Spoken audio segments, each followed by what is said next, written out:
Seja bem-vindo ao nosso curso de português para concurso. Eu sou o professor Renato.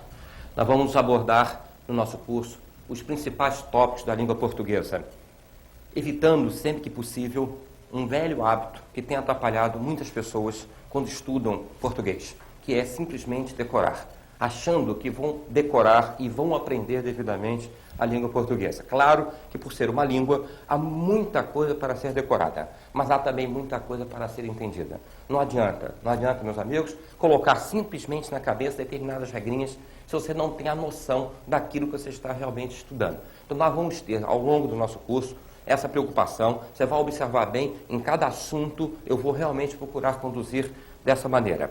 Seja feliz, estude bastante e vamos iniciar realmente o nosso curso. Vamos começar a falar de um assunto básico da língua que aparece em todos os concursos, que é o problema da acentuação gráfica.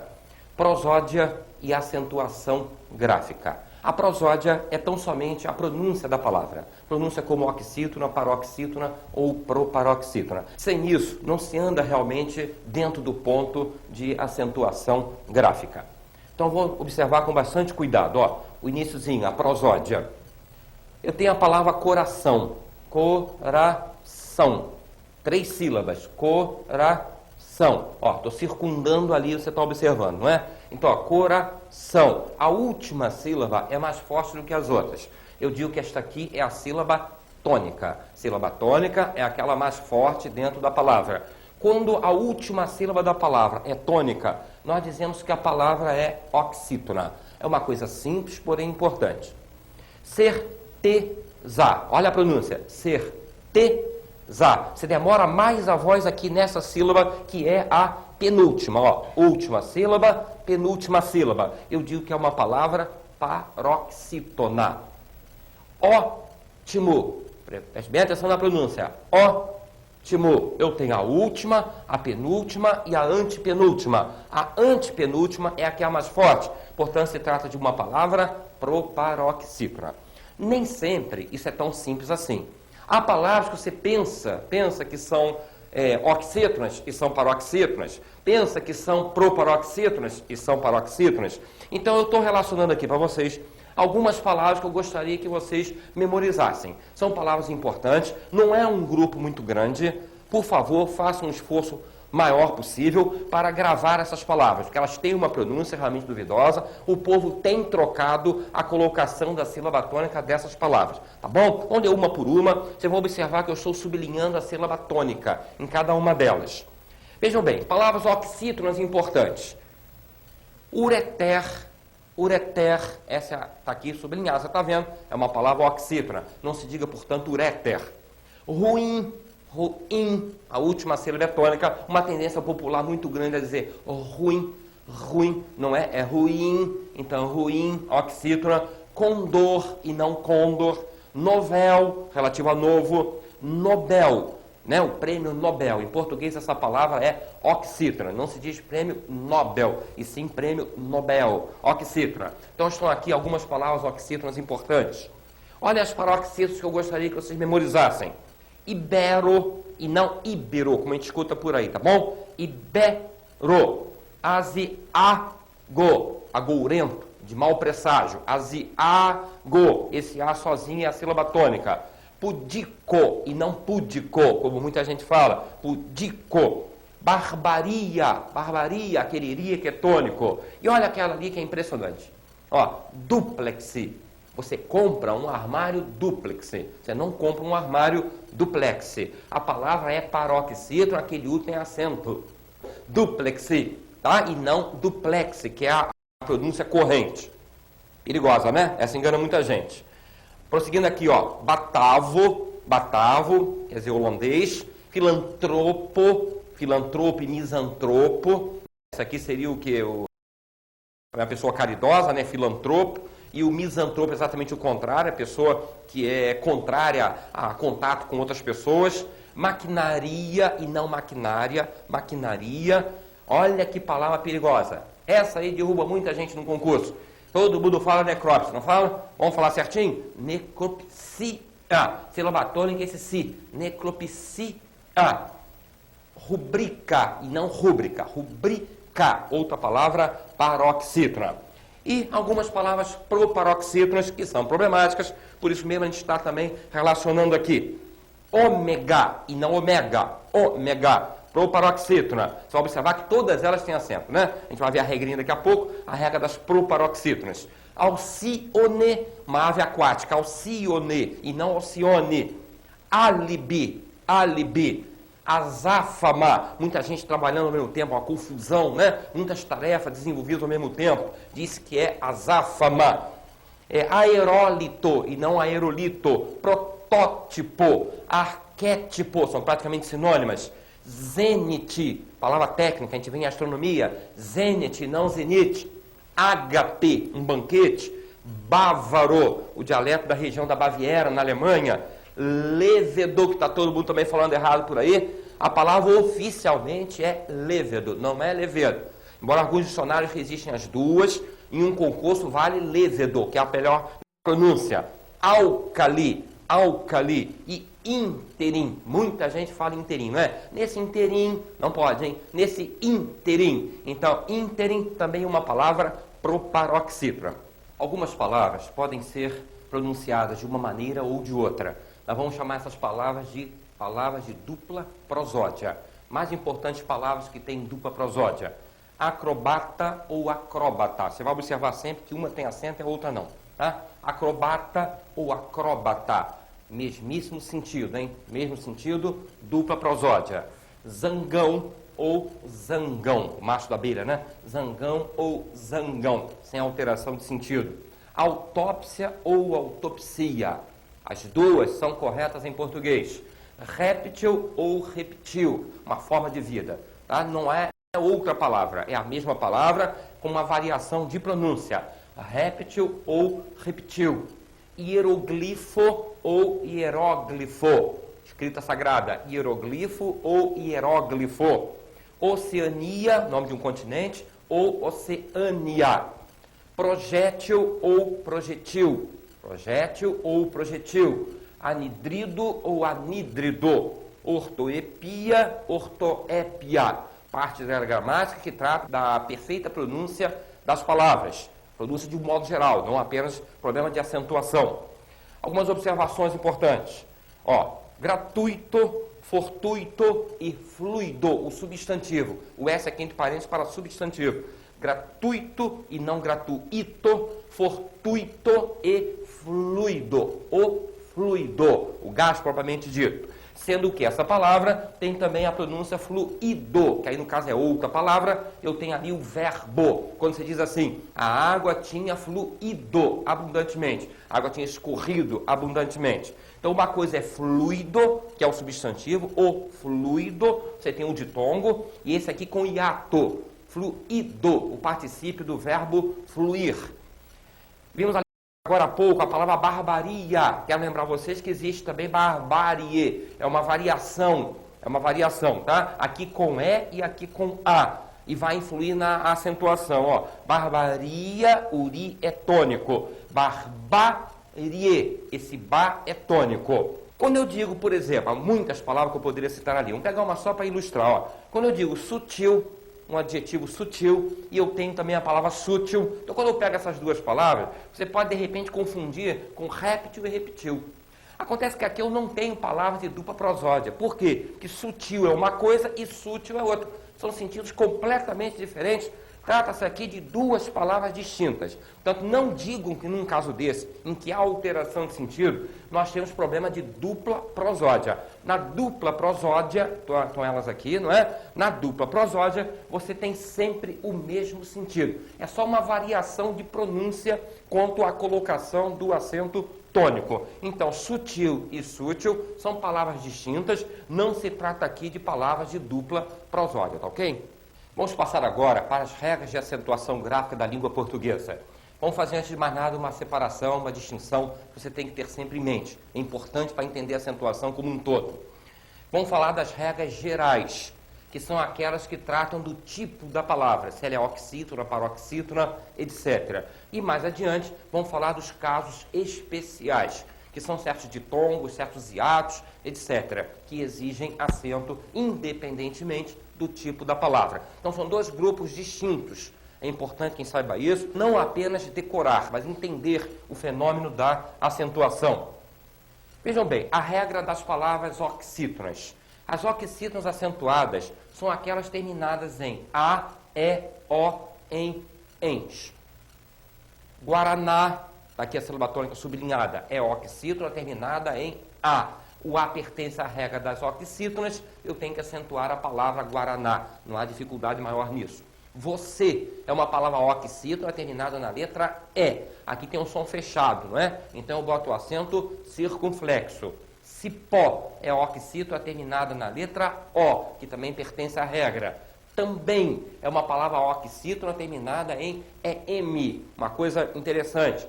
As oxítonas terminadas em EM e as oxítonas terminadas em ENS levam acento agudo, apesar de o som ser fechado, tá bom? Então o acento ali deve ser o acento agudo. Também, parabéns, 5 exemplos de palavras oxítonas acentuadas. Aí temos as paroxítonas que devem levar acento. As terminadas em L, N, R, X, 4 consoantes. I e U, 2 vogais. E os grupos UM, UNS, OM, ONS, AN, o A com tio, TS e ditongo, qualquer tipo de ditongo. Aqui adiante a gente faz uma observaçãozinha sobre o que é ditongo. Ó, hífen, paroxítona, como sempre sublinhando a sílaba tônica, terminada na letra N. Tórax, paroxítona, terminada na letra X. Álbum, paroxítona, terminada em UM. Prótons, paroxítona, terminada em ONS. Imã, paroxítona, terminada em AN, o A com tio. Essa palavra não está com 2 acentos, tá bom? O tio não é considerado acento. Ele apenas indica que a vogal é nasal. Bom, é uma vogal nasal. Imã, ele é um sinal de nasalidade. Colégio, cuidado com essa palavra, tá? Ó, colégio, finalzinho você fala rápido, né? Colégio, vamos considerar aquele final iô, né? Falando rapidinho, como um ditongo. Esse tipo de palavra não deve ter aquele grupo final separado, hein? Seria colégio, 3 sílabas, paroxítona terminada em ditongo. Antes de dar o terceiro caso, a gente vai parar para fazer algumas observações importantes. Eu posso, de repente, apenas decorar a regra das oxítonas. Olha como é que isso aqui nos ajudaria. Eu quero saber se a palavra sopa tem acento. Sopa. O que você tem que descobrir? Qual é a sílaba tônica? Você diz sopa. Tem certeza que o so é tônico? Então facilitou tudo. Eu tenho uma palavra paroxítona. Aí o que você faz? Você observa o final da palavra sopa. É uma paroxítona terminada na letra A. Aí volta para lá. A letra A pertence à regra das oxítonas. Está vendo ali, né? Não pertence à regra das paroxítonas. Se eu puser acento em sopa, aqui no O, que essa é a sílaba tônica, né? Eu vou dizer que as paroxítonas terminadas em A levam acento. Não é verdade. São as oxítonas terminadas em A que levam acento. Cajá, Guaraná, não é isso? Então, como ela é uma paroxítona e tem uma terminação da regra das oxítonas, eu não posso botar acento, porque uma regra se opõe à outra. A regra das oxítonas se opõe à regra das paroxítonas. Olhem bem aqui para confirmar isso. Útil e funil. A letra L pertence à regra das paroxítonas, né? Olha aqui o L. Então a palavra funil, que é oxítona terminada em L, não pode ter acento. Por outro lado, eu vou acentuar útil, que é paroxítona terminada em L. Vejam bem a oposição. Éter e vender. Ó, vender. As oxítonas terminadas em R não levam acento, que o R não pertence à regra das oxítonas. O R pertence à regra das paroxítonas. Daí eu tenho que acentuar a palavra éter, que é paroxítona terminada na letra R. Uma noçãozinha para vocês dos encontros vocálicos.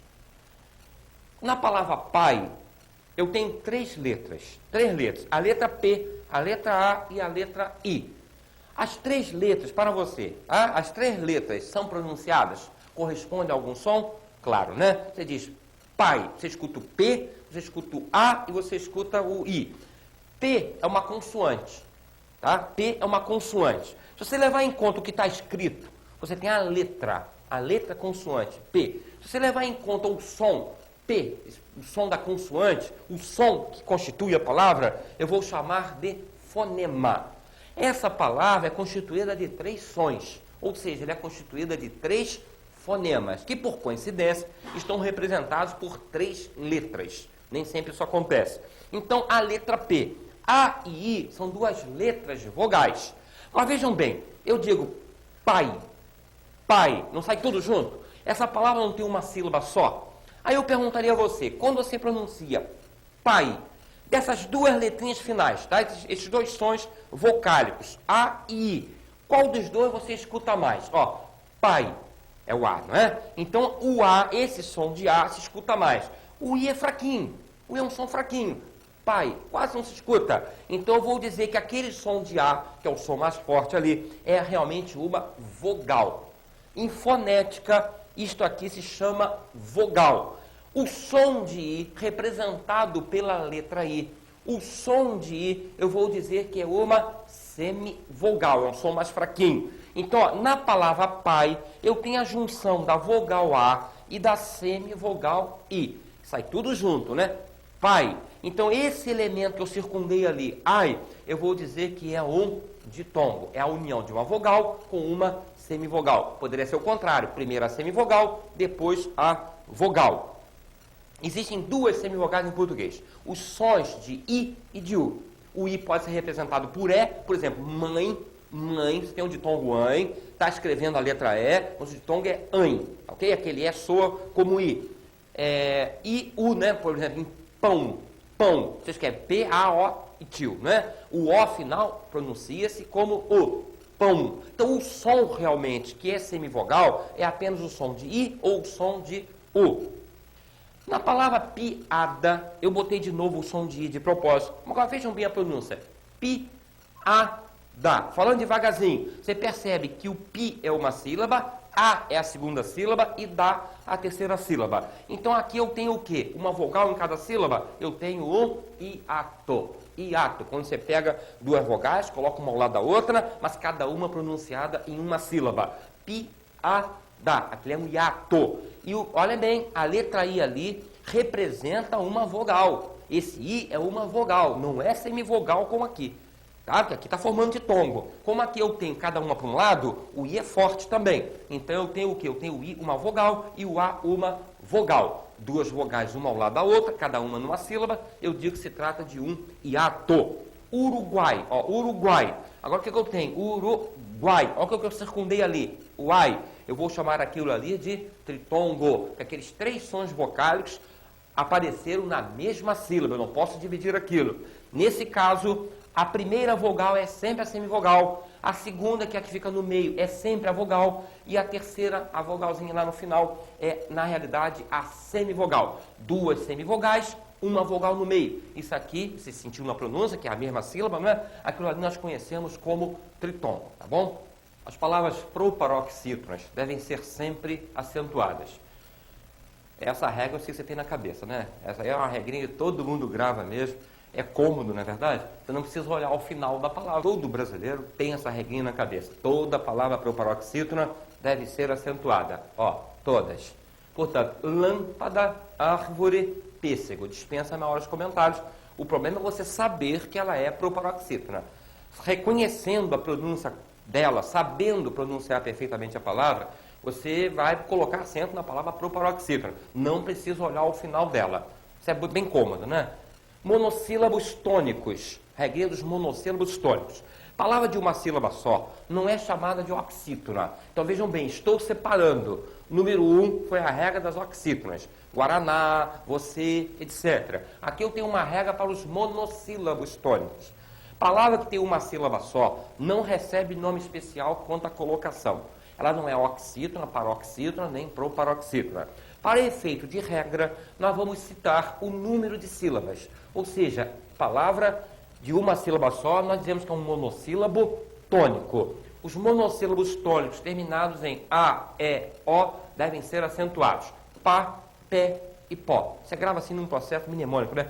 Pá, pé, pó. Tá lá. A, E e O. Não são monossílabos tônicos algumas palavras da língua, como os artigos, ou a, como aqueles pronomes pessoais, me, te, se, ou, a, lhe, nós e vos, e algumas preposições. Quer dizer, há pouquíssimas palavras que são chamadas de monossílabos átonos. Os chamados monossílabos tônicos são palavras de pronúncia forte. os substantivos, os verbos, os adjetivos e os advérbios. Tá? São chamados monossílabos tônicos. Você reconhece isso realmente numa frase sem problema algum. Observações importantes. Duas observações aqui, ó. A letra S, unida a uma vogal, não altera a acentuação. Muito importante isso. Eu disse para vocês que a palavra você deve ser acentuada porque é uma palavra oxítona terminada na letra E.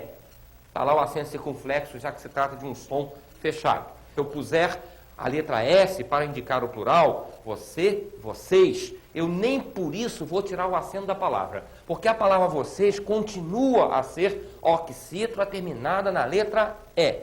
O S não conta. O S junto da vogal é como se não existisse. Por que que vocês têm acento? Porque é oxítona terminada na letra E. Se quiser prosseguir, você diz seguida de S, mas não é nem obrigado a fazer isso. Você veja bem que a palavra no singular, quer dizer, sem o S, tem acento. Então ela não tem acento por causa do S, nem por causa do ES. Vocês têm acento por causa da letra E. É uma palavra oxítona terminada em E, no caso ali seguida da letra S. Bônus, que é uma paroxítona terminada em U, o S está agarrado ali, mas o S não vai influir, o U é uma vogal. Então, quando eu digo bônus, é uma paroxítona terminada em U, no caso, seguida da letra S, tá bom? Então, é a letra U, lá no finalzinho, que me obriga a colocar o acento na palavra bônus. E esse S aqui eu nem posso tirar, porque ele não está indicando plural. Nem eu falei isso ao definir a situação aqui, tá bom? Estou vendo agora esse sinalzinho que eu estou colocando aqui, ele indica uma separação. Ou seja, o exemplo que eu vou dar agora não corresponde exatamente àquilo que eu estou afirmando ali na letra A. É uma comparação que a gente vai fazer que me parece muito importante. Quando eu digo hífen, eu tenho esta sílaba tônica, está aqui sublinhada, hífen. É, portanto, uma paroxítona terminada na letra N, ganha acento. Hífens, hífens, continua paroxítona. Continua paroxítona e perdeu o acento. Eu queria que você, na sua casa, com bastante calma, pensasse um pouquinho, por que será que perdeu o acento essa forma do plural? Ganhou o S e perdeu o acento. Observe bem as duas palavras, olhem bem o final das duas palavras e veja se você consegue descobrir por que a palavra hífens fica sem acento.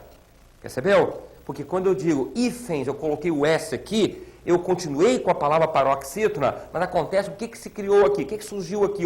Ens. Por coincidência, ENS. Coincidência, botei o S aqui, surgiu ENS. Pensa rapidinho aí, onde é que nós vimos o ENS?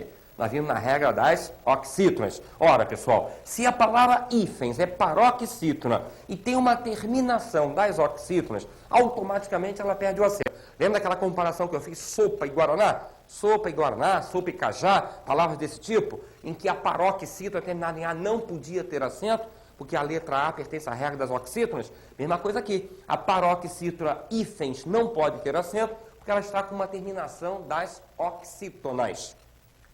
A pessoa confunde, né? A pessoa vai ver isso aqui. Aqui eu falei que é unida a uma vogal. E aqui o S se uniu à letra N, que é uma consoante.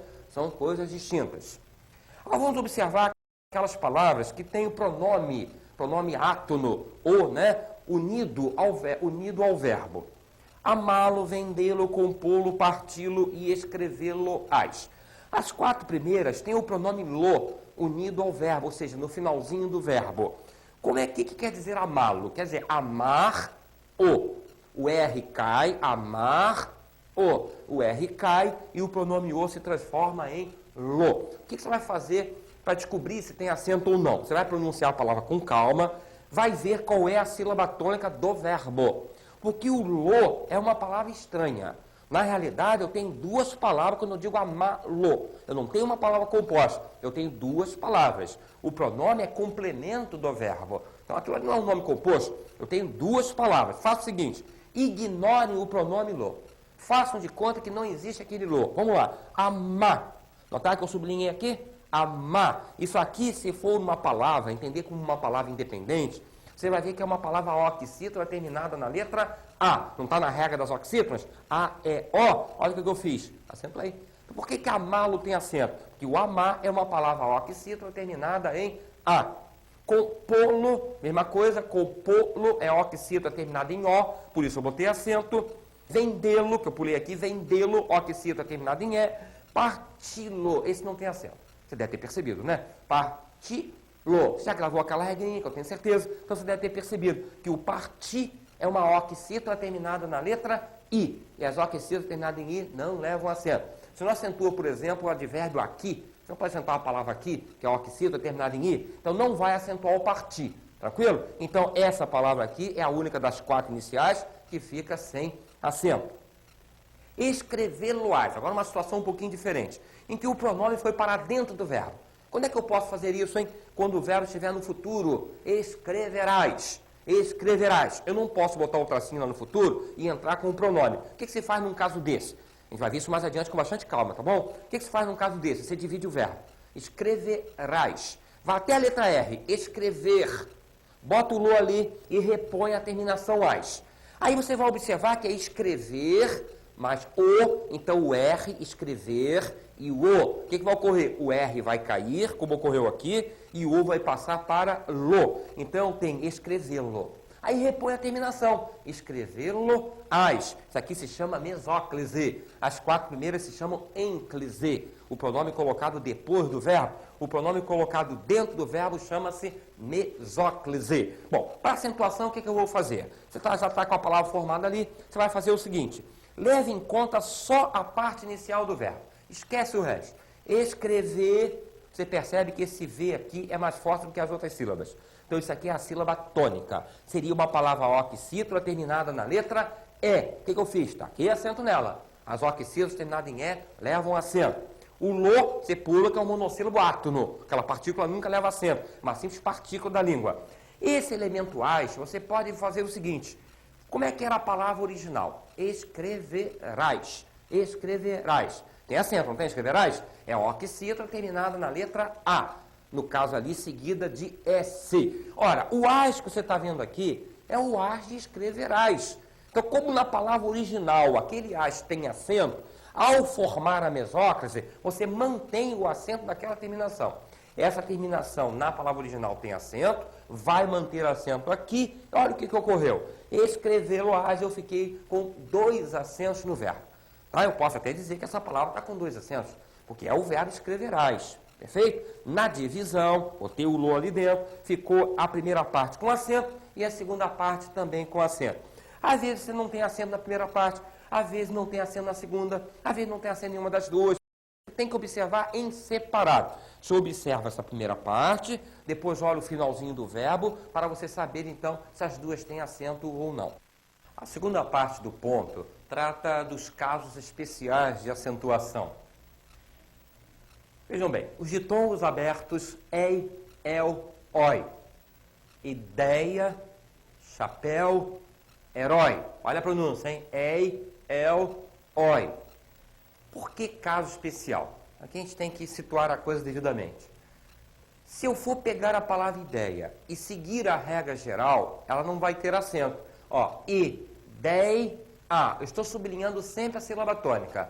Tá? Então, ó, dei é a sílaba tônica. Ela seria uma palavra paroxítona terminada na letra A. Eu não acentuo estrela, sopa, moça, que são paroxítonas terminadas na letra A. Mas acontece que essa palavra tem uma coisa que me chama a atenção. Ela apresenta o ditongo ei, com essa pronúncia, aberto, e na sílaba tônica, ideia. Evidentemente, você só pode pensar em acento na sílaba tônica. Ó, ideia. Então vejam bem, há um motivo para acentuar a ideia? Qual é? É o fato de ser uma palavra paroxítona? De jeito nenhum.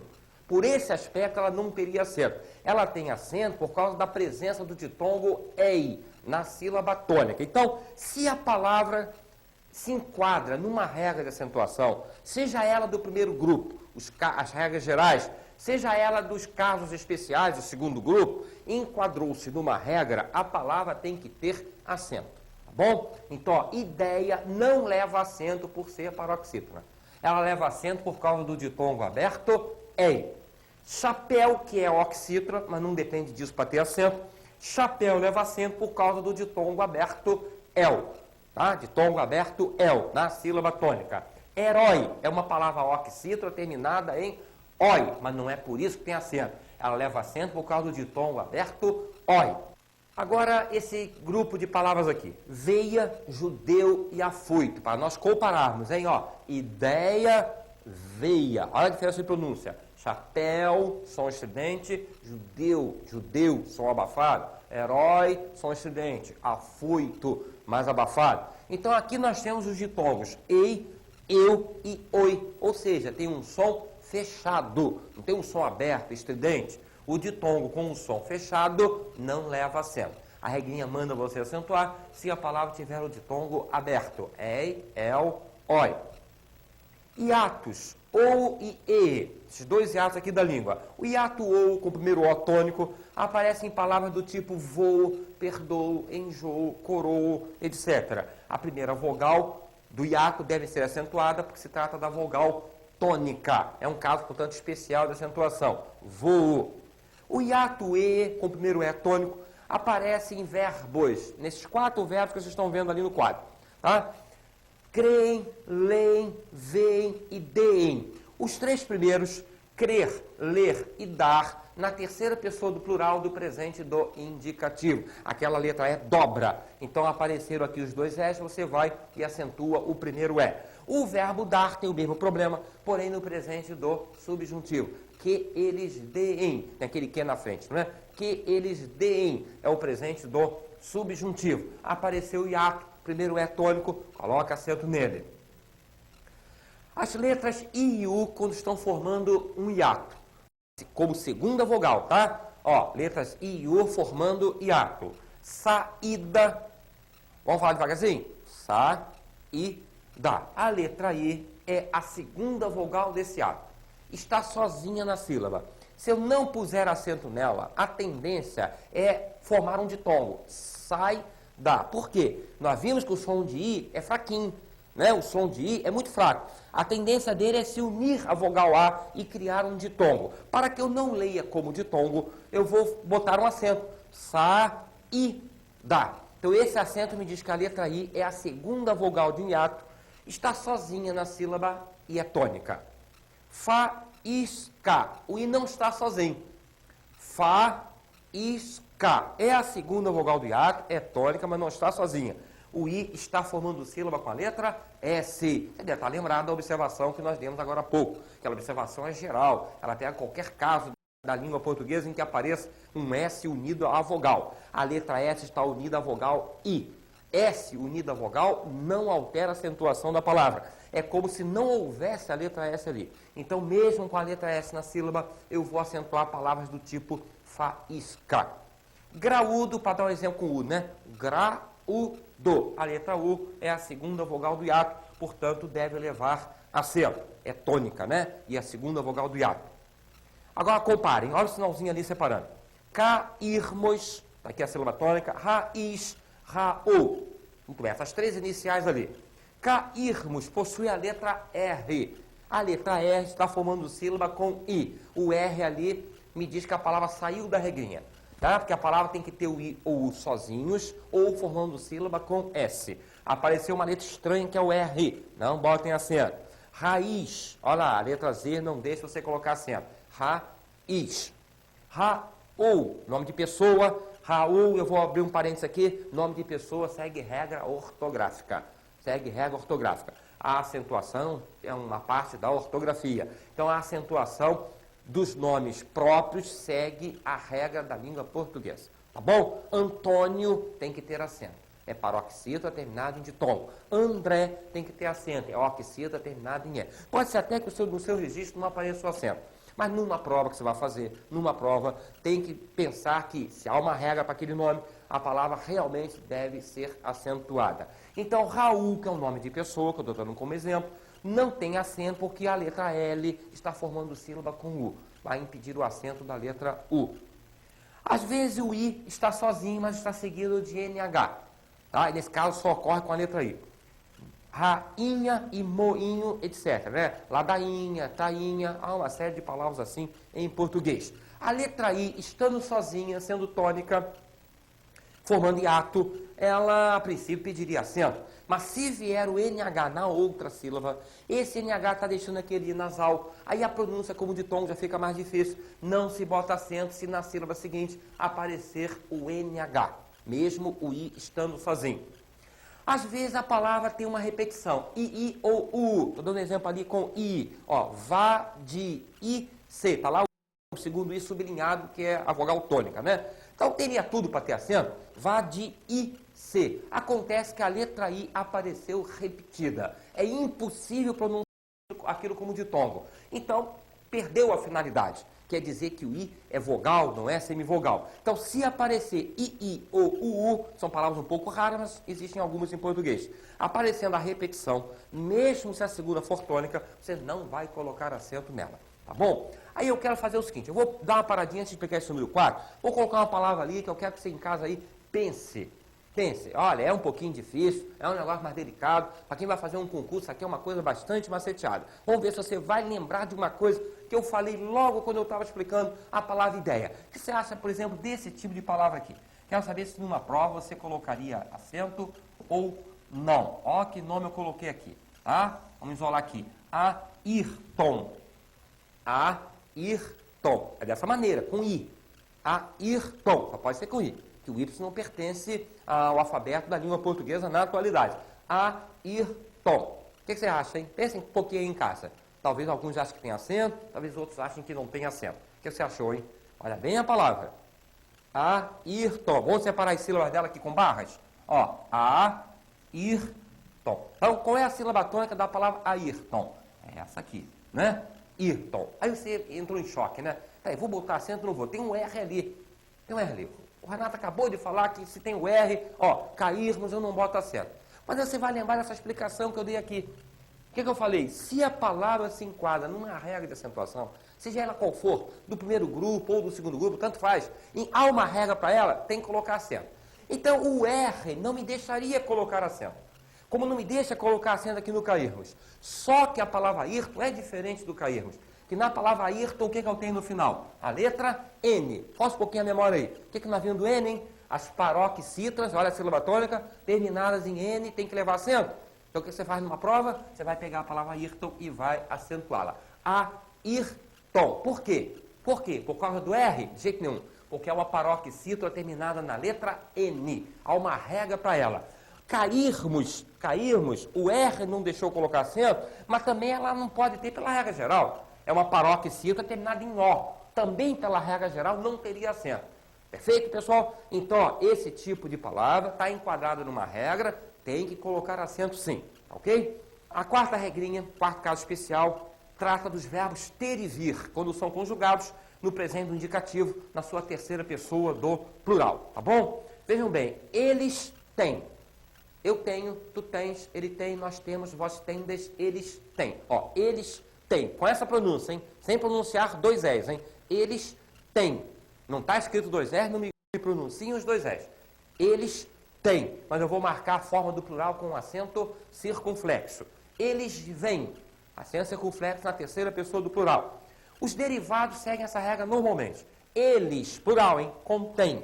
Eu estou colocando o pronome para indicar singular e plural. Aqui você vai ver a comparação com o singular. Ó, eles é plural, portanto, contém, derivado do verbo ter. Então é o verbo ter e seus derivados. Acento circunflexo. Eles convêm, é o verbo convir, derivado do verbo vir. Portanto, ó, a terceira pessoa do plural ganha acento circunflexo. Aí eu vou fazer essa comparação agora. Ó. Ele tem. Ora, gente, se você tem um pronome aqui no singular, é porque esse verbo está no singular, confere? Está no singular.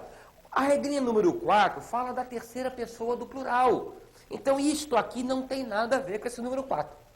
Você não vai pensar em colocar acento por causa do número 4. Perfeito? É o singular. O que eu vou fazer, então, quando eu topar com o verbo no singular? Eu vou tentar aplicar a regra geral. Já que por essa regra aqui ele não leva acento, que é o singular, eu vou aplicar a regra geral da língua. Vamos lá. Isso não é um monossílabo? Uma sílaba só. Quais são os monossílabos acentuados? Os terminados em A, E, O. No caso, com S ou sem S, não é? Então, não se enquadrou na regra, não pode ter acento. Ele contém. Agora, olha bem o ele contém. Ele contém, botei lá o verbo derivado do verbo ter. Isso aqui é uma palavra oxítona terminada em EM. Regra geral, oxítona terminada em EM que ganha o acento agudo. Lembra quando eu estava explicando aquelas palavras do tipo alguém, armazém, ninguém, também, né? Que eu falei que as oxítonas terminadas em EM levam acento agudo? Tá lá, contém a regra das oxítonas. Mesma coisa, ele vem, o monossílabo tônico ali fica sem acento, ele convém oxítona terminada em EM, eu vou colocar o acento agudo, tá bom? Falar um pouquinho sobre o trema. Trema é o sinal gráfico, aqueles dois pinguinhos que você coloca em cima da letra U, para indicar que o U é pronunciado hiátono, pronunciado e fraquinho. Só pode aparecer trema em um desses 4 grupos, GUE, GUI, QE, QI. Então, se porventura aparecer A, GUA ou O, GUO, você não pode pensar no trema. Bem claro aqui, né? O trema é usado sobre a letra U desses 4 grupos, dependendo da pronúncia. Pronunciou, o U é pronunciado e é fraquinho, você vai colocar o trema, aqueles 2 pinguinhos, sobre a letra U.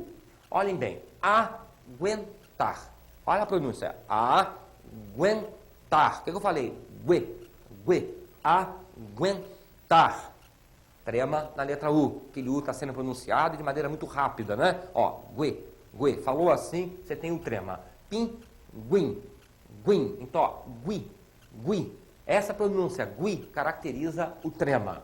50, que, 50.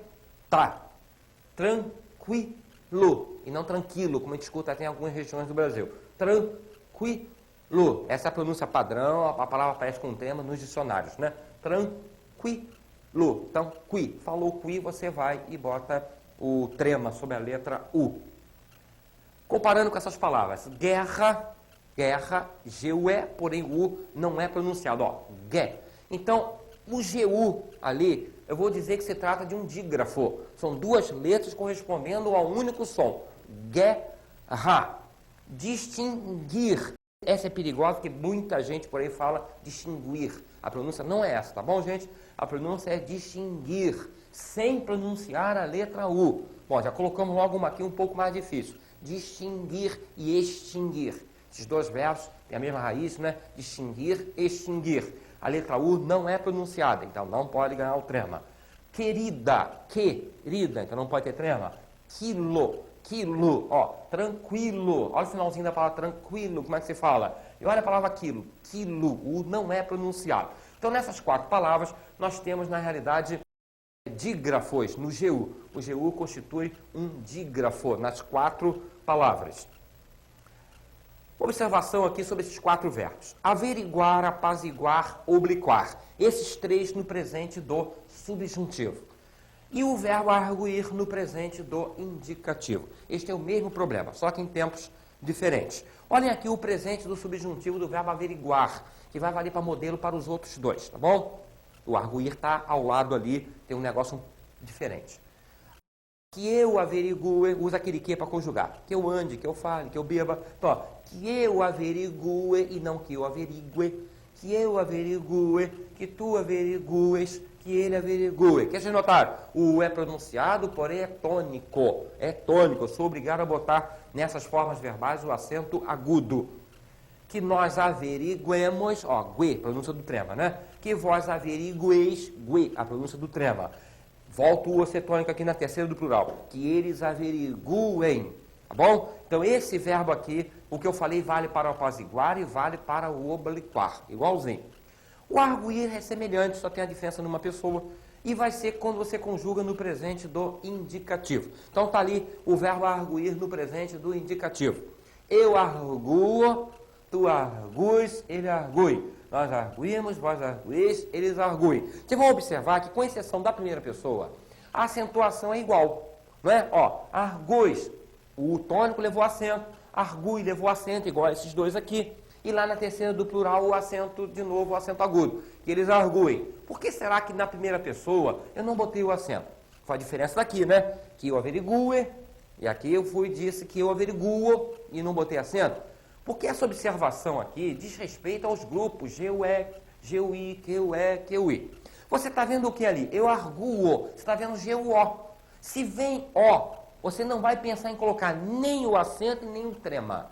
Oblíquo. O adjetivo oblíquo. Não pode ter trema. Língua. Tem o A, você não pode botar o trema, embora o U seja pronunciado e fraquinho, né? Então aqui o U é tônico, sim. Eu arguo. A pronúncia é essa. Mas eu não vou botar acento, porque vem a letra O. Eu só vou pensar em acento ou trema quando vier a letra I ou vier a letra E. Ó, a letra E ou a letra I. Perfeito? Se depois do U aparecer O ou A, não pense em colocar nem o trema, nem o acento agudo. Tá bom, gente?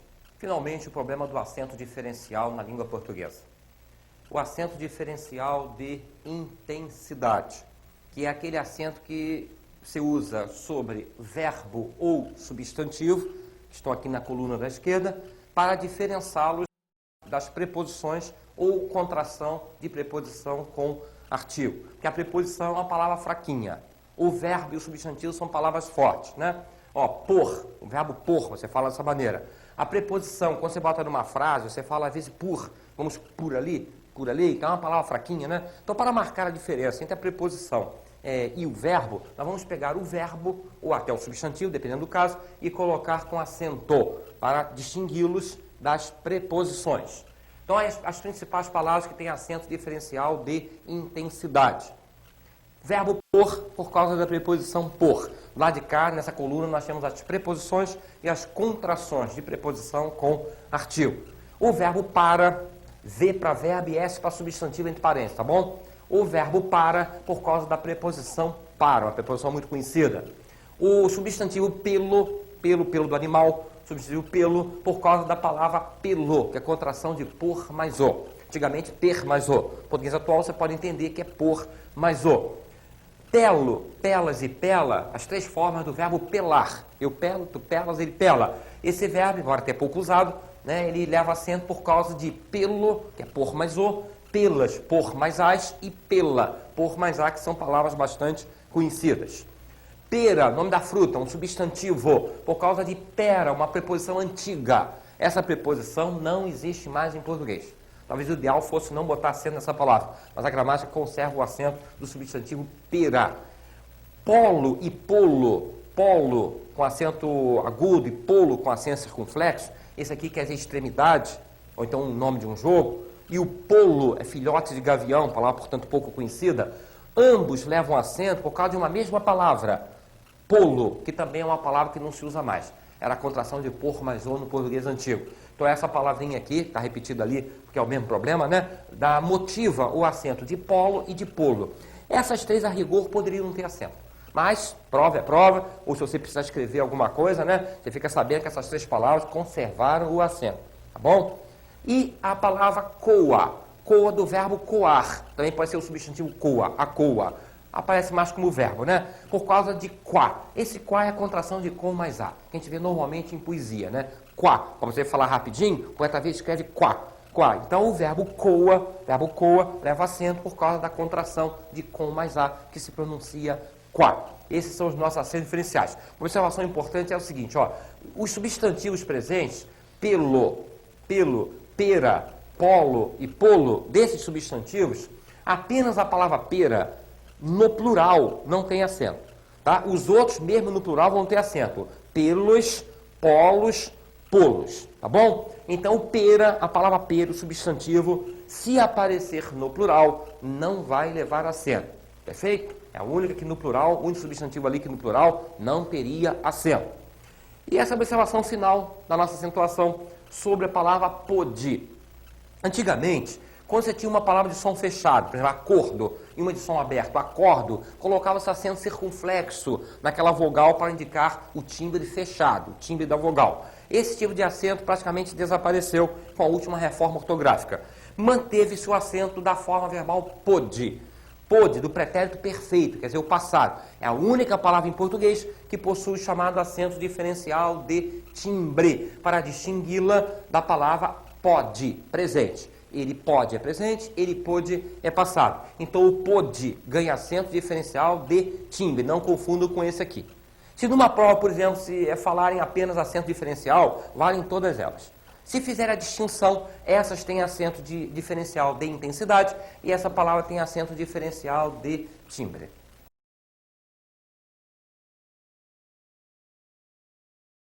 Vamos para o nosso segundo ponto, a semântica. Todos preparados? Então vamos falar um pouquinho sobre semântica, que é a parte da gramática que trata da significação das palavras, o sentido. O problema de sentido é problema de semântica. Uma distinção entre denotação e conotação. Isso pode ser útil numa questão de prova envolvendo gramática propriamente dito e também pode ser útil numa questão que seja de compreensão ou de interpretação de texto. Vejam bem, a flor é perfumada. Nessa frase, a palavra flor aparece com seu valor real, primitivo, do dicionário. Se você pegar um dicionário e for ver a definição da palavra flor, vai ser algo em torno do vegetal. A flor é perfumada, algo em torno do vegetal. Então a palavra flor ali, que está no seu sentido dicionarizado, primitivo, real, nós dizemos que é um exemplo de denotação. Ou podemos dizer que ela possui um valor denotativo. Denotação é o sentido próprio da palavra, primitivo, dicionarizado. Se eu digo que Luciana é uma flor, eu já não posso mais entender a palavra flor como vegetal propriamente dito, que seria um absurdo. Luciana é uma pessoa, a flor é um vegetal. Luciana é um ser animal e a flor é um ser vegetal. Então é impossível uma pessoa ser uma flor. Ao pé da letra, essa frase não tem sentido. Eu só vou entender a frase se eu partir de uma comparação. Há uma ideia por trás disso, para que eu entenda a frase Luciana é uma flor. O que será que eu quero dizer com isso? Quer dizer que Luciana é bonita, perfumada, suave, delicada como uma flor. Algo assim, não é? Então, na realidade, eu estou fazendo uma espécie de comparação entre a Luciana e a flor. Então, flor aqui não é o próprio vegetal. Eu estou transferindo algo da flor, algo bonito, agradável da flor, para a Ana. Eu senti que entre elas há um ponto de contato, por exemplo, a beleza. Então, isso me autoriza a dizer Luciana é uma flor. A palavra flor aqui, que não pode mais ser entendida como vegetal, ou seja, ao pé da letra, ela ganhou um sentido especial. Eu vou dizer que se trata de uma conotação. Ou vou dizer que a palavra flor está usada com valor conotativo. Valor conotativo, você pode também dizer que é um valor figurado. Valor figurado não é o valor próprio da palavra. Os dicionários registram, eles colocam lá figurado, abreviam a palavra figurado, para dizer que ela está com um sentido especial. Não é aquele sentido próprio da palavra, primitivo da palavra.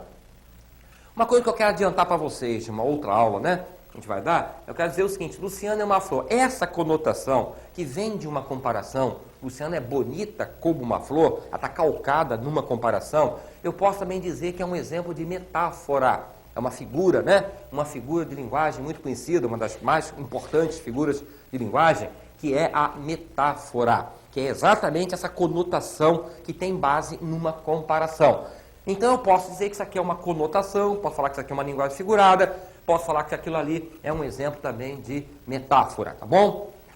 Quando eu digo gosto muito de mel, você vai entender mel aqui com seu valor primitivo, aquele produto da abelha, não é? O mel. Então gosto muito de mel. Aí José de Alencar, ao escrever o seu famoso romance Iracema, ele vai falar da Iracema o seguinte, uma expressão muitíssimo conhecida na literatura brasileira, não é verdade? Iracema, olha o que ele diz da Iracema, a virgem dos lábios de mel. Uma expressão muito conhecida.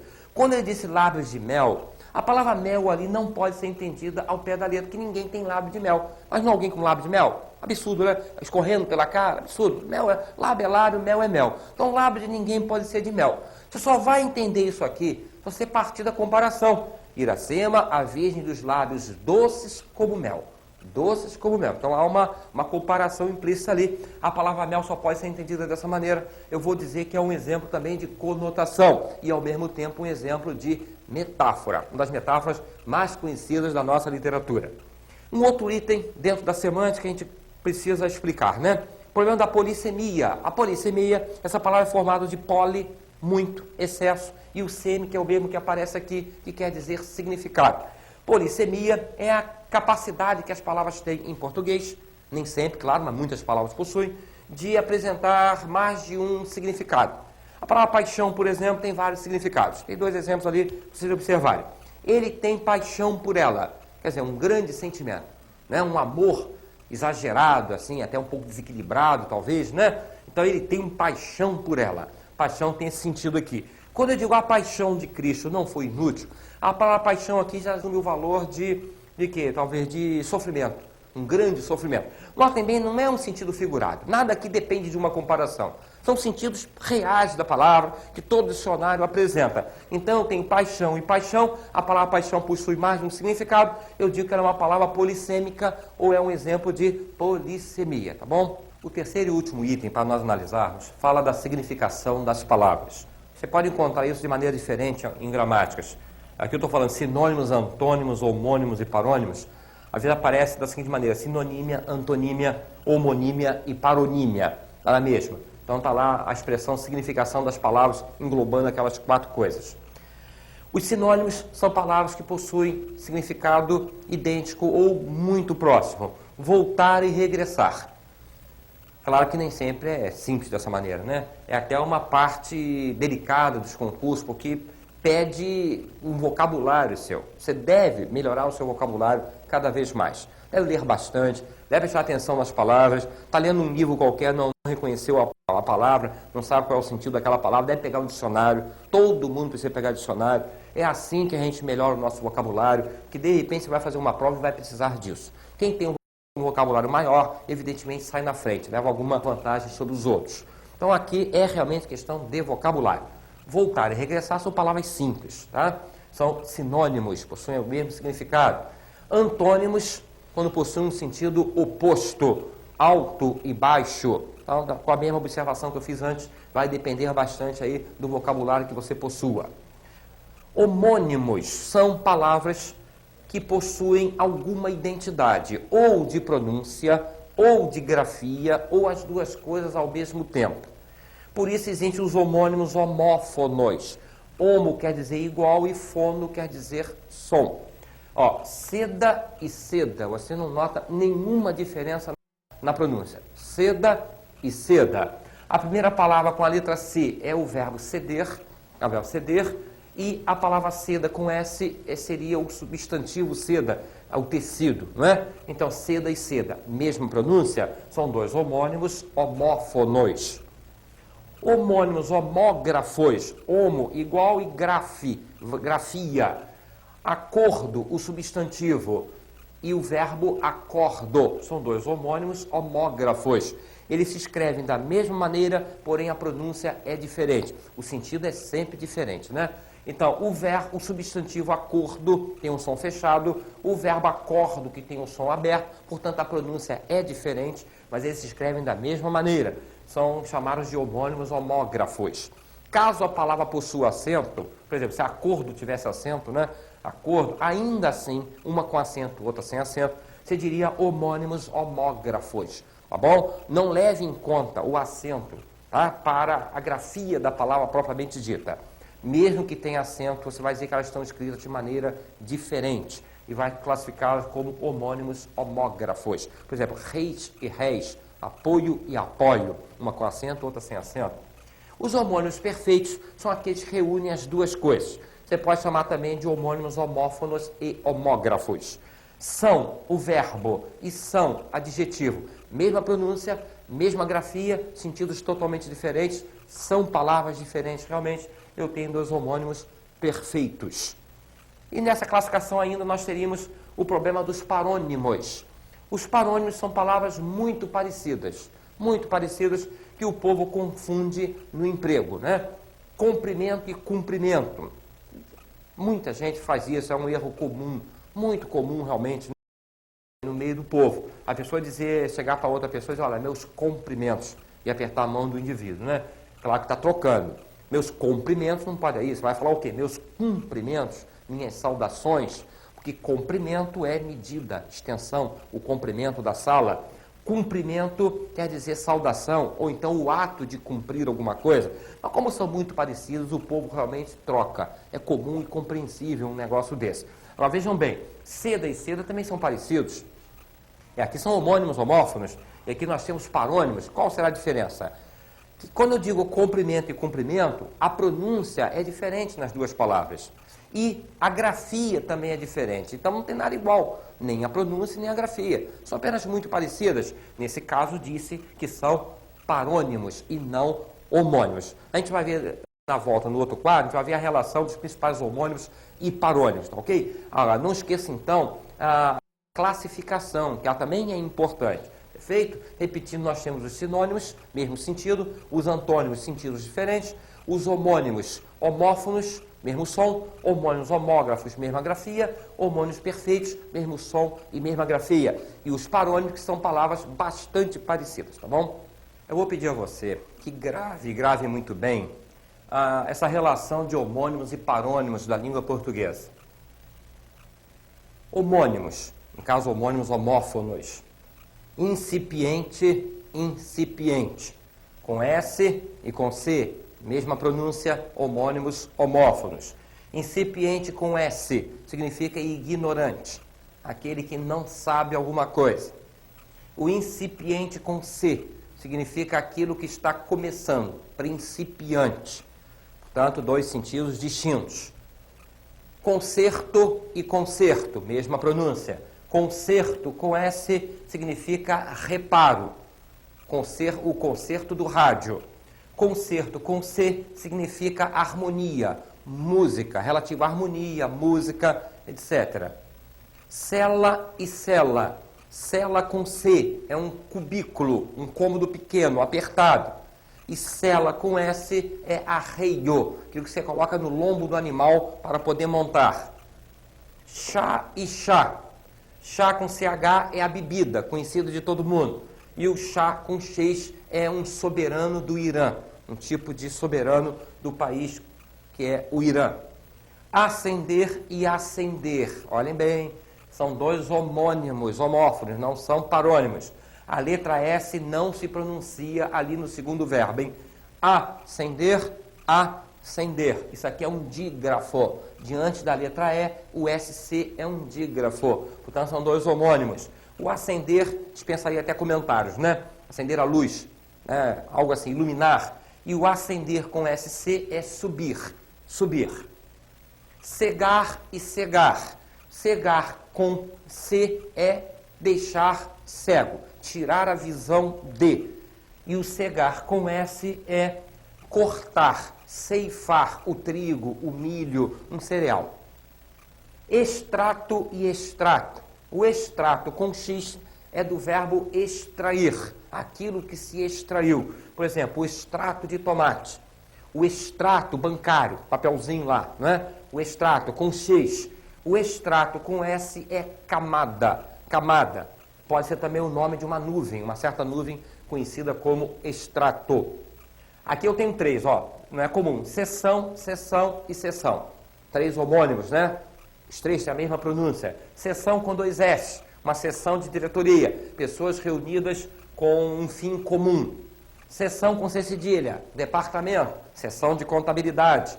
Seção com C e dois S, do verbo ceder, fazer uma sessão de direitos. Gravem bem, por favor, a classificação dessas palavras e também o significado que eu passei para vocês, tá bom? Uma relação de parônimos importantes da língua. Eminente, iminente. Eminente significa importante, destacado dentro da sociedade, um cidadão eminente, uma pessoa de destaque dentro da sociedade. O iminente, com I, é aquilo que está prestes a acontecer, está quase acontecendo. Por exemplo, a explosão da bomba era iminente. Aí valeria a palavra com I. São dois parônimos muito conhecidos que eu já vi muitas vezes em provas. Flagrante e fragrante. Flagrante com L. É no ato. Tá? Foi preso em flagrante, no ato. Fragrante é o adjetivo aromático, perfumado. Tá bom? Também bastante conhecidos. Descrição e descrição. Descrição, qualidade do que é discreto. Descrição, jeito, tato, ética, não é? Agir com discrição. Descrição é do verbo descrever, fazer a descrição da sala. Emergir e emergir. Essas duas palavras aqui, o E e o I são realmente prefixos. O E quer dizer movimento para fora e o I quer dizer movimento para dentro. O emergir é vir à tona, sair do líquido, e o imergir é mergulhar, entrar no líquido.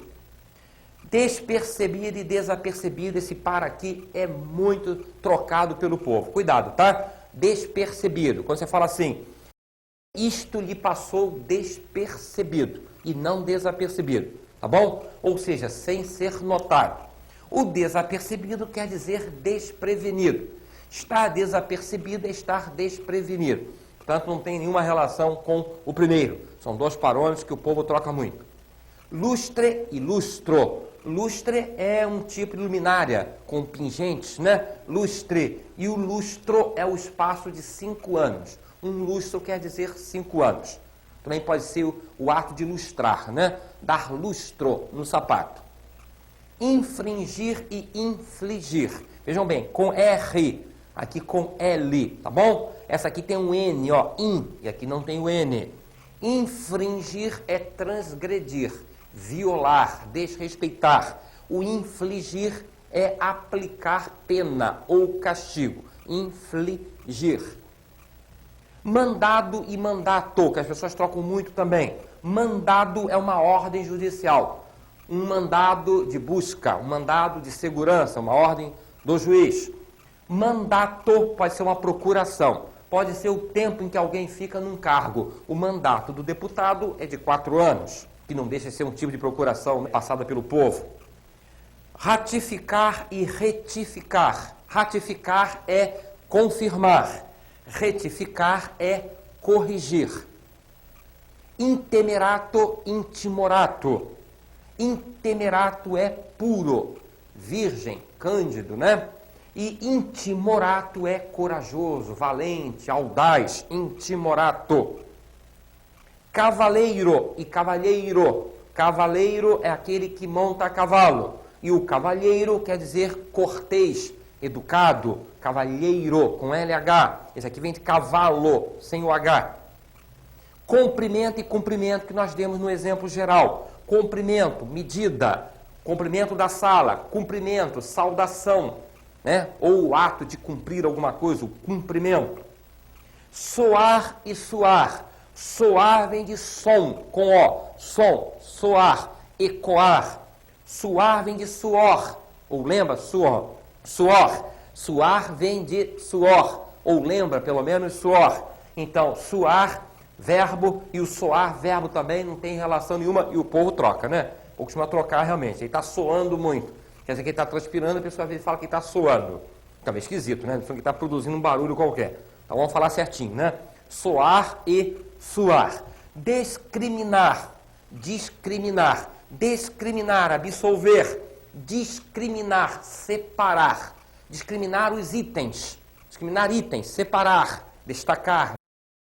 Pode ser também uma separação com preconceito, uma discriminação, né? Verbo discriminar. Discriminar, socialmente, chama de discriminação, o substantivo, né? Uma discriminação racial. Então vejam bem, discriminar e não descriminalizar. Que a gente está vendo por aí. A palavra da língua é discriminar. E existe o discriminar. São dois parônimos conhecidos. Estada e estadia, está todo mundo trocando. Vamos tomar cuidado com esses, hein? Estada é a permanência de alguém num determinado local. Sua estada naquele hotel foi agradável. Estadia, que estão usando no lugar do outro, que não pode. Estadia é o tempo em que o navio fica no porto. Perfeito, gente? Vamos gravando aí, tá? Estada, permanência de alguém num local. Estadia, o tempo em que o navio fica no porto. Outro que o pessoal troca muito, vultoso e vultuoso. Vultoso é grande, de vulto, uma quantia vultosa. Vultuoso é inchado e vermelho. É atacado de vultuosidade, que é uma inchação e vermelhidão que dá no rosto e no pescoço de algumas pessoas. É uma doença, portanto. Então, vultoso. Ganhou um dinheiro vultoso, uma quantia vultosa. Tá bom? E não uma quantia vultuosa, que não tem sentido. Emigrar e imigrar. Da mesma forma que emergir e imergir. O emigrar, o E quer dizer movimento para fora, o I quer dizer movimento para dentro. O emigrar seria sair de uma determinada região, de um determinado país, e o imigrar é exatamente entrar nessa região, entrar nesse país. Por favor, meus amigos, gravem bem. É para gravar mesmo, isso aqui não está à toa, não. Pode gravar aqui em provas, geralmente caem palavras desse grupo que eu estou colocando aqui. Perfeito? De homônimos e de parônimos. Você não vai se arrepender. Grava bem isso aí, por favor.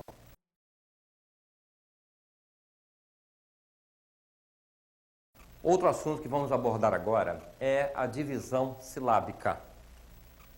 algumas regrinhas bem práticas de divisão silábica. Não é um assunto complicado não, mas a gente tem que ver de qualquer forma com algum cuidado.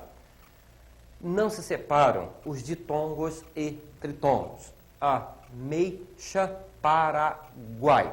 Então, ó, e Y. Aqui é tão somente você saber a pronúncia. Sentiu que isso aqui é ditongo, evidentemente, ditongo é inseparável. Paraguai, o tritongo é um elemento inseparável. O único risco é você pensar que é um ditongo quando é um hiato em função da pronúncia. Tá? Mas se você tem certeza da pronúncia, não dá para errar a divisão silábica de uma palavra como ameixa ou Paraguai. Separam-se os hiatos, com a mesma observação anterior. Ó. Você precisa saber que aquilo ali é um hiato. Vamos falar devagarzinho. Saúde. Pô, jogou uma para cada sílaba, então eu tenho ali um hiato. Perfeito? O A numa sílaba e o U na outra tem que ser separado. Coordenar. O hiato O. Lembrar vocês que a mesma vogal, O, A e I, é sempre hiato. Nunca deixem a mesma vogal numa única sílaba. Repetiu a vogal, você só pode ter hiato. Por outro lado, separam-se os dígrafos. R, R, S, S, S, C, S cedilha e X, C. Carro, os dois R's devem ser separados. Crescer, o S não é pronunciado, isso é um dígrafo. Crescer, o S para um lado, um C para o outro. Exceto, o X não é pronunciado, exceto o X para um lado, o C para o outro. Eu também tenho que separar aquele grupo.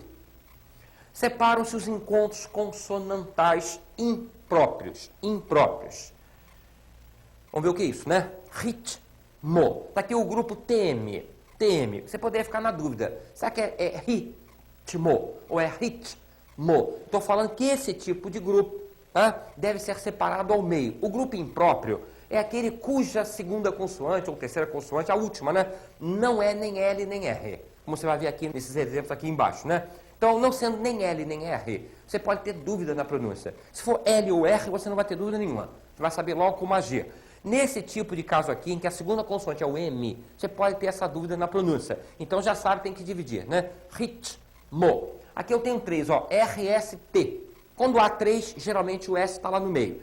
Então, ó, su-ters, você pronuncia até o chiado. A divisão silábica é basicamente pronúncia. Vamos lá. Su-ters, até o chiado do S. Ti, são. Então, o que houve aqui? Duas consoantes para cá e a última consoante se destaca e vai fazer sílaba com a vogal seguinte. É sempre assim. A última consoante do grupo se destaca para formar sílaba com a vogal seguinte. Feldspato, ó. DS, ó, L, D, S, P. 4 consoantes a seguir. O que ocorreu? A última consoante se destacou e foi formar sílaba com a vogal A. Vamos pronunciar. Feldspato. Perfeito? Como se fala? Não vai me deixar o DS sozinho, hein? Tem gente que namora cara de pau, deixa ali, ó, DS, sozinho na sílaba. Aí eu quero falar para vocês que não há sílaba sem vogal. Não me deixa o DS sozinho, que não há sílaba sem vogal. Tá? O DS tem que se apoiar na vogal E. Felds, como se pronuncia? Pato. Olha essas palavras aqui. Atleta. Será que alguém aí erraria? Duvido. Eu duvido que alguém erre essa palavra. Ó. Atleta. O TL. Você não vai conseguir nunca separar o TL. Isso aqui é o chamado grupo próprio.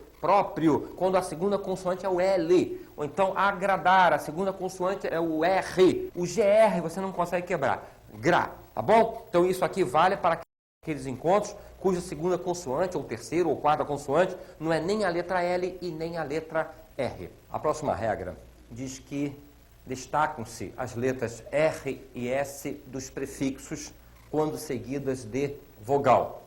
A palavra bisavô é formada de avô mais bis. Aquele elemento na frente chama-se prefixo. Bisavô, então, ou seja, o bis está seguido da vogal A. O que ocorre? A letra S vai se destacar e vai formar a sílaba com a vogal seguinte, mantendo inclusive a pronúncia. Bisavô.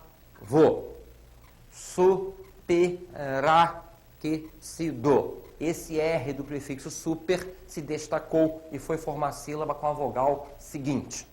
Olha agora para comparar. Bisneto. Depois do prefixo bis agora vem a consoante N. Não tem como separar, não é? O bis fica inteiro. Supermercado. Ó, o R agora está seguido de uma consoante. Então não dá para destacar o R, perfeito? Supermercado. Destaca-se a letra B do prefixo sub, quando seguida de vogal. suboficial. A palavra oficial com o sub na frente. Olha o que ocorreu ali. O B foi formar a sílaba com a vogal seguinte, semelhante à regra de cima, não é? Suboficial. Eu estou mantendo a separação de todas as sílabas, tá? Mas, na realidade, nem haveria necessidade, né? O exemplo seria esse aqui, o que nos interessa mais, né? Suboficial. Só para treinar, eu estou colocando todas elas separadas. Subitem. Aí parece que a separação contraria um pouquinho a pronúncia corrente, não é verdade? Mas vamos seguir a regra, né? Sub, seguido da vogal I. É a palavra item com o prefixo sub. O que eu vou fazer? Subitem. Olha lá, o B se destacou e foi formar a sílaba com a vogal seguinte. Coisa que não vai poder ocorrer aqui porque não há vogal. Subtenente, então o sub ficou inteiro. E não é quebrado. A letra B não se destaca, porque depois vem a letra T. Uma palavra que deu muito problema, continua dando problema hoje em dia, é o verbo sublinhar. Vamos seguir a regrinha? Sub, não está seguido de uma consoante? O L não é consoante? O T é consoante? O L é consoante. Só que o L é uma consoante que permite uma pronúncia, né, diferente quando você bota o sub na frente. Ou seja, subli. Bli. O povo passou a dizer bli, que não é uma pronúncia perfeita, né? Pronúncia perfeita seria sublinhar, destacando levemente. Então, como o L é consoante, eu vou seguir essa regra. O sub permanece inteiro. Ele não pode passar para o lado do L. Está aqui a separação da palavra sublinhar. Perfeito? O sub permanece inteiro. Palavras terminadas em vogais. Vogais e semivogais, né? Vamos entender ali vogais, a letra vogal. Então, tanto faz ser vogal como semivogal. Olha bem essas três aqui. Sabia, sabiá e sábia. Sabia, uma das duas vogais sendo tônica. Sabia, esse I é tônico. Sabia, esse A é tônico. Uma das duas do grupo sendo tônica, você separa porque é hiato. Sabia, sabiá. Isso ocorre quando tem a letra A, né? A ou O, IA, o O. Então, grupos que podem dar uma margem a uma confusão na pronúncia. Então, quando ocorrer isso, você segue essa regrinha, tá? Uma das duas sendo tônica, você separa porque é hiato. Sabia, sabia. O A é tônico, então separa porque é hiato. Agora, vejam bem essa palavra, ó. Sabia, sabia, né? Nós vimos a acentuação isso. Sabia. Esse elemento final, já que nenhum dos dois é tônico, nenhum dos dois elementos ali é tônico, esse grupo final não pode separar. Ele é ditongo. Sabia. A palavra é paroxítono, terminada em ditongo. Alguns livros mais antigos, né, classificam também como proparoxítona. Não me parece aconselhável no português atual fazer isso. Melhor classificação realmente é dar isso aqui como ditongo e, em hipótese alguma, separar as sílabas. Há alguns gramáticos que admitem a pronúncia como ditongo ou como hiato. É diferente, na separação não vale. Todos deixam claro isso, eu não devo separar esse grupo, tá bom? Sabia, colégio, língua, paroxítonas terminadas em ditongo. Ideia, nós vimos isso em acentuação, agora tem três elementos vocálicos. O que eu tenho aqui? Ideia, eu tenho um ditongo seguido de uma vogal, perfeito? Construir, vejam bem como é que é a pronúncia, né? Construir. Falem bem devagarzinho que vocês percebem. O que eu tenho aqui? Dois hiatos simultâneos. A letra I forma hiato com U, por isso mesmo está com acento, e a letra I forma hiato também com a vogal A. Olha, outra coisa aí, até nós já tínhamos visto, mas é diferente das anteriores. Uruguai. Uruguai. Agora você falou junto. Guai.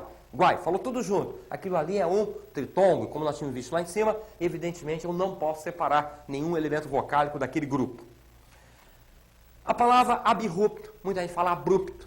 Está aqui como se fosse uma regrinha, eu numerei também, para ficar mais prático. Abrupto, tá? E não abrupto. A pronúncia não é abrupto, a pronúncia é abrupto. E a separação silábica dessa palavra, que deveria ter hífen, o tracinho. A anomalia aqui foi não haver o hífen. Tá? Quando você tem, por exemplo, em abrogar, você já vê o hífen.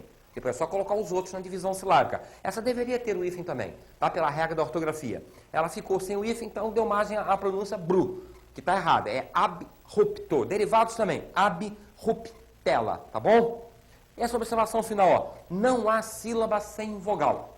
Isso é muito importante, porque você vai ter uma palavra como pneu, vai achar que aquela regrinha do encontro consonantal impróprio, né? Ritmo, por aquela regra, você teria que separar isso aqui. Só que no início da palavra, não. Se eu separar o P do N, o P vai ficar na sílaba, vai ficar sozinho na sílaba, sem vogal. Mesma coisa, ó, psicologia, psicologia. Eu não posso botar o P sozinho, porque não há sílaba sem vogal, tá ok?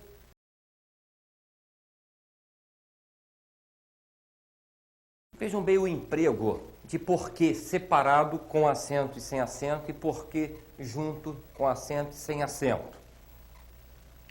Porquê separado sem acento, uma coisa bem prática, significando por que motivo, expressão em que ele já aparece separado, ou pelo qual.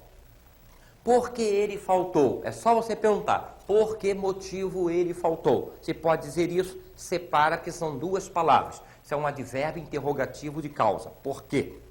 Não sei por que ele faltou, mesmo no meio da frase, ó. Não sei por que motivo ele faltou. É a mesma palavra de cima, tá bom? É a mesma palavra de cima, só que aqui eu coloquei o não sei na frente. Então, por que motivo ele faltou? Não sei por que motivo ele faltou. Isso é um macete para que você separe que se trata de duas palavras.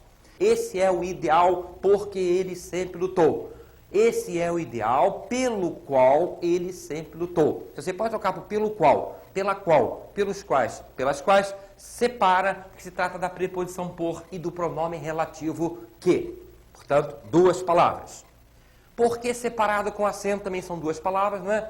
E você vai ter ali a significação de por que motivo, igual de cima, só que com o detalhe, quando aparecer no final. Você nota bem que esse porquê está no início e esse aqui está no meio da frase. Agora vejam bem, a mesma frase, hein? Ele faltou por quê?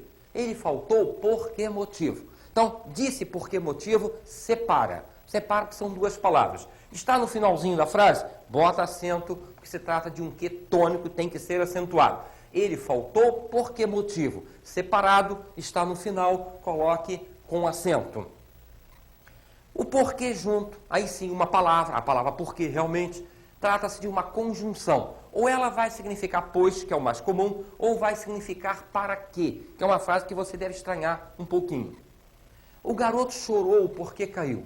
Essa é tranquila, né? O garoto chorou, pois caiu. Não dá para colocar outra coisa. O garoto chorou, pois caiu. Isso aqui é uma conjunção com valor de causa. Significa pois. Então, o porquê é uma conjunção, é uma palavra só. Já bem que não dá para trocar pelas outras. O garoto chorou por que motivo caiu? O garoto chorou pelo qual caiu? Não dá. A troca resolve. Isso é um macete, é um truque que a gente está passando, então, para você. Olha que faz diferente, gente. Trabalhou a vida toda porque o filho se formasse. O mais comum ali é dizer para quê, não é verdade? Trabalhou a vida toda para que o filho se formasse. Um detalhe, para que são duas palavras. Se você quer colocar o porquê, significando para quê, que é mais raro, repito, é mais comum usar o para quê, você vai pegar o porquê e juntar, que é uma conjunção e vai ter que ser escrita numa palavra só, tá? Trabalhou a vida toda para que o filho se formasse. Trabalhou a vida toda porque o filho se formasse. Uma coisa bem prática. Ainda temos esse porquê. Ainda temos esse porquê, que é também uma palavra, né? Que você vai escrever junto e com acento. Porquê? Quando é substantivo. Ou seja, quando ele aparecer com artigo, por exemplo. Quando é substantivo, então, você vai usar com acento. É uma palavra só. Eis o porquê da questão. Bom, disse o porquê, botou artigo, qualquer palavra com artigo passa a ser substantivo. Eis o porquê da questão. Aí você tem uma palavrinha só, tudo juntinho com o acento. Tá? Estuda bem isso aqui, é bem prático, foi rapidinho, mas é o suficiente para você se desenvolver bem nisso, tá ok?